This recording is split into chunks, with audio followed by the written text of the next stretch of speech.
সামনেই রাখি আর বাড়িতে থাকা মাত্র দুটো উপকরণ দিয়েই বানিয়ে নিতে পারেন দারুণ স্বাদের মিষ্টি।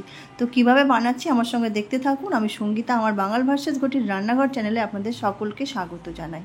সবার প্রথমে এখানে 200 গ্রাম পনির নিয়েছিলাম।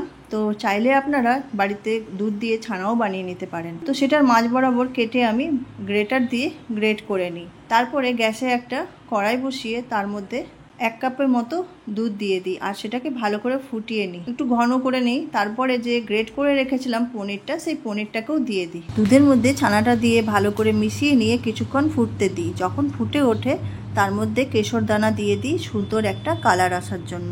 এটা চাইলে আপনারা স্কিপ করতে পারেন বা বাড়িতে যদি ফুড কালার থাকে সেটাও দিতে পারেন। তারপরে দিয়েছিলাম 2 চামচ পরিমাণ চিনি। মিষ্টিটা এখানে আপনারা আপনাদের স্বাদ অনুযায়ী কম বেশি করে নিতে পারেন। দিয়ে ভালো করে মিশিয়ে নিয়ে তার মধ্যে দিয়েছিলাম এলাচ গুঁড়ো। এলাচ গুঁড়োটাকেও ভালো করে মিশিয়ে নিয়ে বেশ কিছুক্ষণ এভাবেই নাড়াচাড়া করতে থাকি। যখন দেখব দুধটা শুকিয়ে এসেছে আর কড়াইয়ের সাইডটা ছেড়ে দিয়েছে, তখন গ্যাসের ফ্লেমটা বন্ধ করে দেব। যখন পুরোপুরি ঠান্ডা হয়ে যাবে তারপরে ভালো করে আবার মিশিয়ে নিয়ে মিষ্টির আকারে তৈরি করে নেব। তো খুব সহজেই তৈরি হয়ে যায় আর খেতে কিন্তু দুর্দান্ত স্বাদের হয়। তাহলে এই রাখিতে বাড়িতে কিন্তু অবশ্যই একবার হলেও এই মিষ্টিটা বানিয়ে দেখবেন। বাড়িতে থাকা অল্প কিছু উপকরণ আর কম সময়ে দোকানের মতো মিষ্টি নিজেরাই তৈরি করে নিতে পারবেন।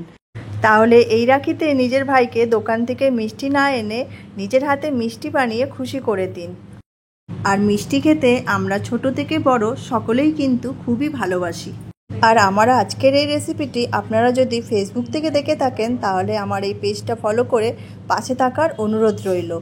আমার আজকের এই রেসিপিটি প্রথম থেকে শেষ অবধি দেখার জন্য আপনাদেরকে অসংখ্য ধন্যবাদ। ভালো থাকবেন, সুস্থ থাকবেন। দেখা হচ্ছে পরের কোনো রেসিপিতে। আজকের মতো এখানেই আসছি। নমস্কার।